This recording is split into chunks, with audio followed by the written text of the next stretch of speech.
What does a diesel Toyota estate and a Lotus have in common? If you guessed gearbox, you'd be right. The gearbox on the right is from a Lotus Evora, and the one on the left is from a Toyota Auris. These two are almost identical, with the main difference being the starter motor location. In the Auris, the gearbox is mated to a 4-cylinder diesel engine, with the starter sitting on the engine side. The Lotus has a 3.5 litre V6. Being a V6 means that there is no space for the starter on the engine side, and it needs to come in from the gearbox. Join me as I attempt to turn this £500 gearbox into a £5,000 gearbox. Instead of going through the expensive process of redesigning the bell housing, Lotus opted to cut a hole in the stock housing and make a separate bracket to hold the starter. I'm going to see if I can reverse engineer the shape and size of the hole and cut the same hole in my Auris gearbox. I picked up both boxes from eBay. The Evora was sold as spares and repairs. It came out of an early Evora and has the short shift gear ratios, which was an optional extra. These early short shift gears are known to break 4th and 5th due to a manufacturing defect, but this one seems to have spun 6th. I'm using a 6mm Allen key, but the next part is going to need a 27mm. You can buy one, or you can make one with a welder and an M18 bolt.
The EA60 gearbox is somewhat unique. It's sort of two combined into one. It has two output shafts, each with their own final drive ratio. Most use an input, intermediate, and an output shaft with a single final drive.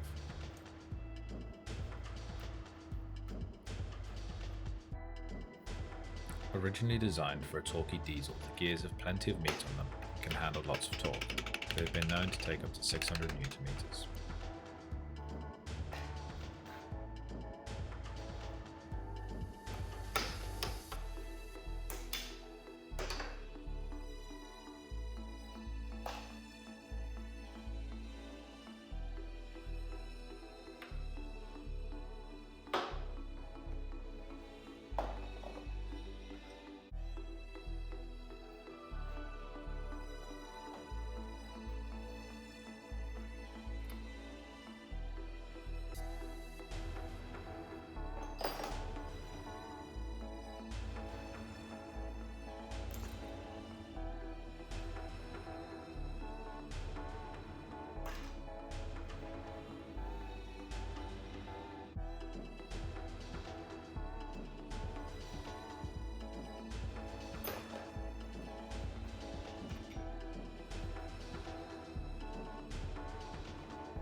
manual calls for an extra pair of hands to get the 3 gear shafts out.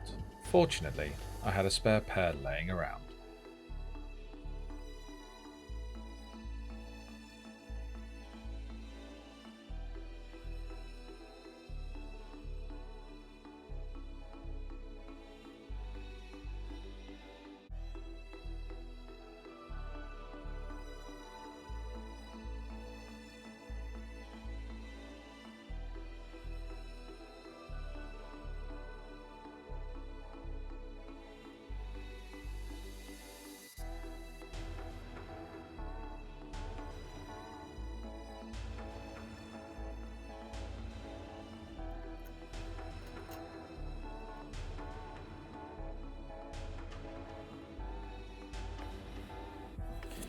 So this is the input shaft. As you can see, these gears don't turn. This one does, which it shouldn't be able to. The bearing here is cracked a couple of places. So that's what's wrong with this gearbox. This bearing broke. So I'm going to try and take it off.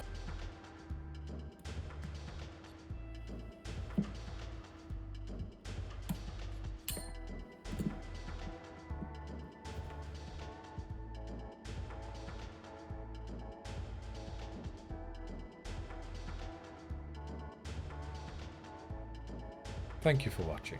Join me next time for more gearboxes and machining.